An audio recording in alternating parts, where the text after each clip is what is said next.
पंढरपूर नगरपालिकेची निवडणूक झाली उद्या त्या ठिकाणी मतमोजणीचा निकाल लागतो. प्रशासनाच्या वतीनं कशा पद्धतीने या ठिकाणी तयार करण्यात आलेली आहे? उद्या एकूण 97 केंद्रांवरची जे मतदान झालेलं आहे त्या मतदानाची उद्या मतमोजणी आहे. यामध्ये 18 प्रभाग आहेत. आपण एकूण 12 टेबलं लावलेली आहेत आणि साधारण 9 फेऱ्या होत आहेत त्याच्या आणि 9 फेऱ्यांमध्ये सगळे निकाल लागतील. साधारण मतमोजणी किती वाजता सुरू होईल? मतमोजणी बरोबर 10 वाजता सुरू होईल. आधी स्ट्रॉंग रूम आपण 8 वाजता उघडणार. आपली तयारी झाली की 10 वाजता आपण उमेदवारांचे प्रतिनिधी किंवा मतमोजणी प्रतिनिधी यांना आतमध्ये सोडणार आहे. त्याच्यानंतर आपली बरोबर 10 वाजता ही प्रोसिजर सुरू होईल. किती फेऱ्या होतील? त्या फेऱ्या आहेत टोटल 9. साधारण अंतिम निकाल यायला किती तास लागतील? साधारण एका फेरीला अर्धा तास धरून चालू. जसं जसं पुढे जातो तसं थोडा वेळ कमी लागतो, परंतु तरी एका फेरीला अर्धा तास धरून चालायचं.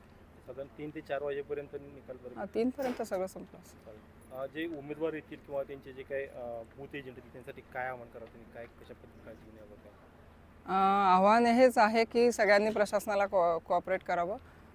ही पूर्ण प्रक्रिया ही पारदर्शी सुरू आहे याबद्दल सगळ्यांनी खात्री बाळगावी. आणि जे येणार आहेत त्यांनी आपापला पास जो आहे, फोटो ID आम्ही दिलेला आहे, तो घेऊन यावा.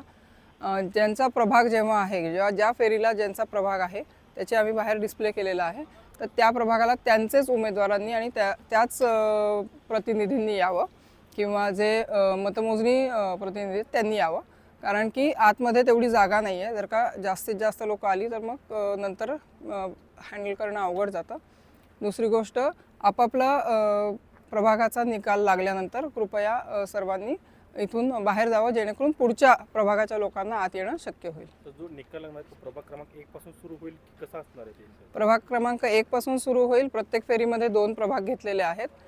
साधारण पहिल्या फेरीला 2 प्रभाग, दुसऱ्या फेरीला 3 आणि 4 अशा पद्धतीने ते पुढे पुढे जाईल. परंतु नंतरचे 11 आणि 12 टेबल जे आहेत त्या ह्याला तेवढे मतदान केंद्र नाही आहेत. त्यामुळे 12 नंबरच्या टेबलला 7B या ह्याचं ओळीनी मतमोजणी होईल.